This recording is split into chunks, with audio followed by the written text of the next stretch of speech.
This is my second video after almost getting killed for whistleblowing.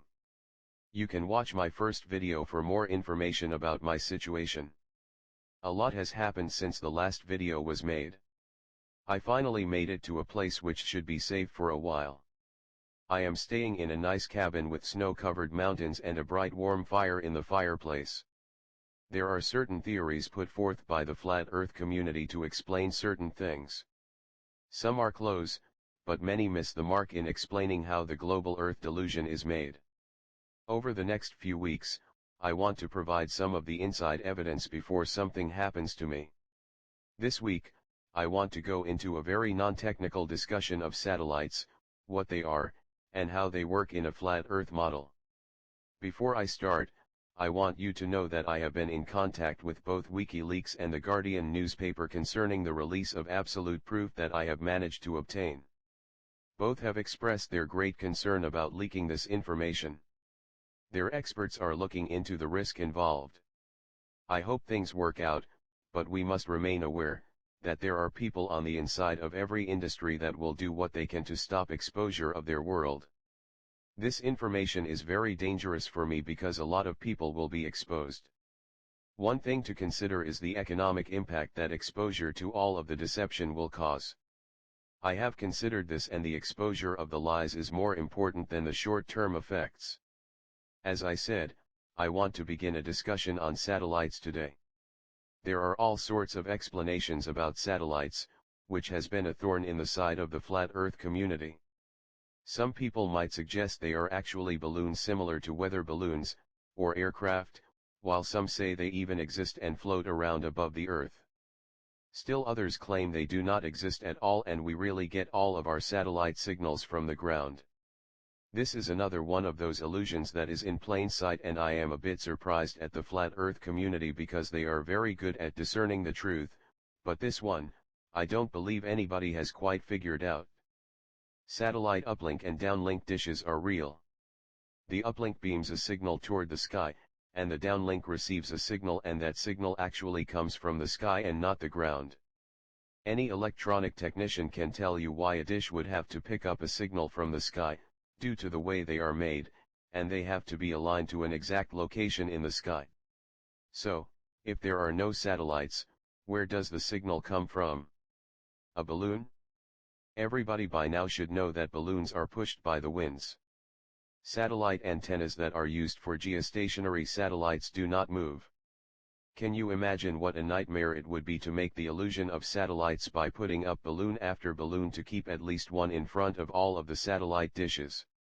Since there are supposedly a lot of satellites in geostationary orbit, the nightmare would be even worse. Another problem is that balloons big enough to carry a transponder would be like large weather balloons, which can often be seen from the ground, especially when the sun is at a low angle in the sky and lights it up. All of these balloons would be seen by someone, and they would also have to come down somewhere. No, satellites are not balloons. Nor are they aircraft. Satellites are also not floating around over the flat plane. It is really quite simple. Engineers have been able to take advantage of some very unique properties of the dome which covers the Earth. If any of you watch science fiction shows like Star Trek, there are hints into all of these things that are hidden, just like in many movies. Star Trek actually uses theoretical science to come up with its explanations and far-out technology. In one of the early Star Trek movies, when they went back to the 20th century to get an endangered whale, they needed some material to make a whale tank in the Enterprise. They visited a supplier of transparent materials, but could not find any that was strong enough. Scotty sat down at the computer and gave the man a molecular matrix that he called transparent aluminum. Transparent aluminum only exists in theory, but it is said to have unique properties. One of those properties was changing the incident angle of an electromagnetic wave from a normal reflected signal. Without getting technical, I will try to describe what I mean. When you shine a light on a window or shiny surface, the light reflects at the same angle that it arrives. In other words, a mirror placed at a 45-degree angle will bounce light in a manner that it will turn a 90-degree corner. Back during the late 50s and early 60s, scientists were probing the dome with stronger and shorter wavelength radio signals. When their technology improved, they found a strange phenomenon. When a radio signal hit the dome, it did not reflect off at the same incidence angle. The radio signal somehow excited the molecules in the dome in such a way that it appeared to retransmit the signal back at the same angle of the radio wave from the ground. This was a revolution for two different groups of people, and those at the top had a brainstorm. They had just discovered a way to simulate satellites to keep their illusion going in the face of better technology, plus, this could actually be used to communicate very wide-band signals over far areas across the Earth. In order to understand why this is important, you have to know a bit about radio and communications. Radio signals are based on frequency, or cycles per second, which is called hertz. Radio signals on low frequencies such as AM broadcast can bounce through the ionosphere, but this is not reliable and changes during the time of day. Another big problem is that the lower the frequency, the less bandwidth it can carry. Digital video signals require a lot more bandwidth. The higher the frequency that is used for communication, the more bandwidth you can use. But, when you get up to microwave signals, which are billions of cycles per second, the signal will only go in a straight line and will not bounce off of the upper atmosphere. Let's go back and look at the dome.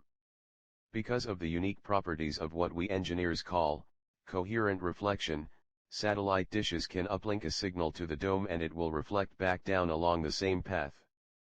But a secondary signal also bounces off at the same incident angle. This allows bouncing it so that it can be picked up not only locally, but in other countries. But, there was a huge problem. Although radio signals were bouncing off of the dome, they were very weak due to the distances involved. I will provide you the exact dimensions of the dome in a later video. It is well understood and has been probed and measured.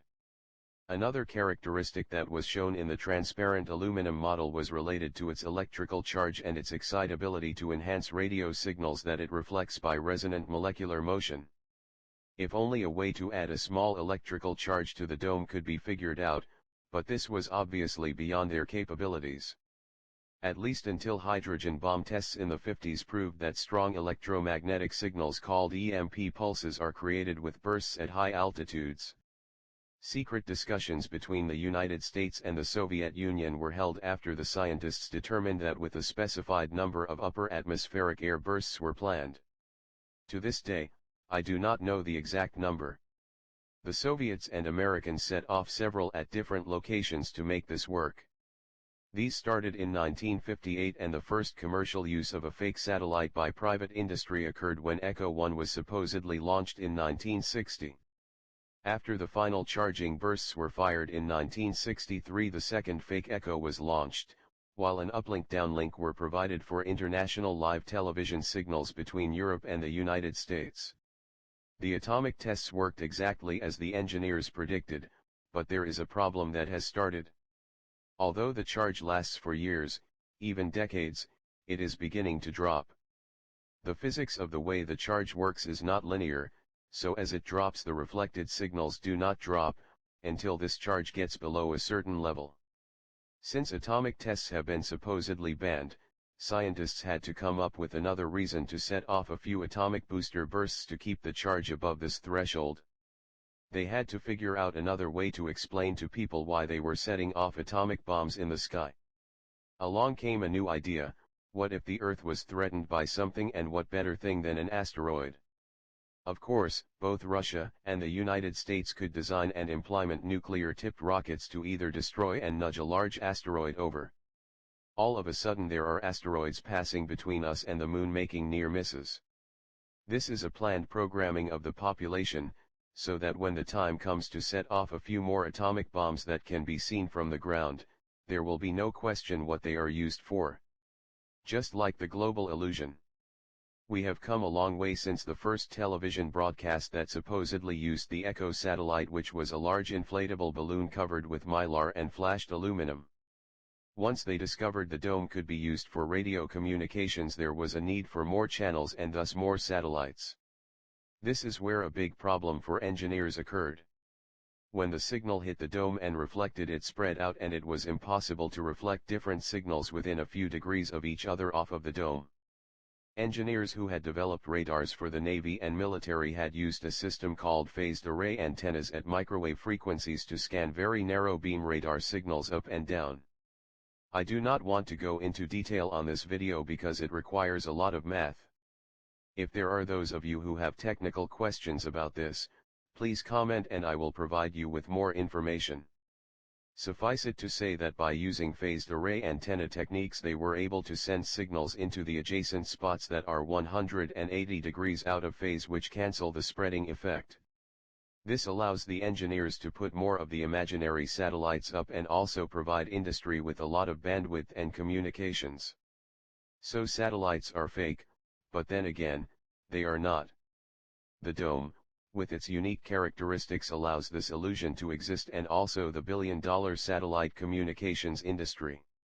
In the next week, I will go into GPS and exactly how it works with the accuracy that it does. I will also go into some very top-secret uses of the dome to actually spy on other countries and thus creating the illusion of military spy satellites.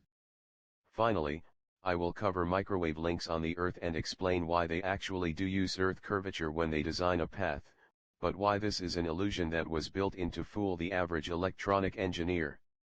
I welcome questions, and if I don't know the answer, will try to contact someone who does. In the meantime, I hope that I can get the information I hold published soon so that we can expose this and I can return to public life. Wish me luck.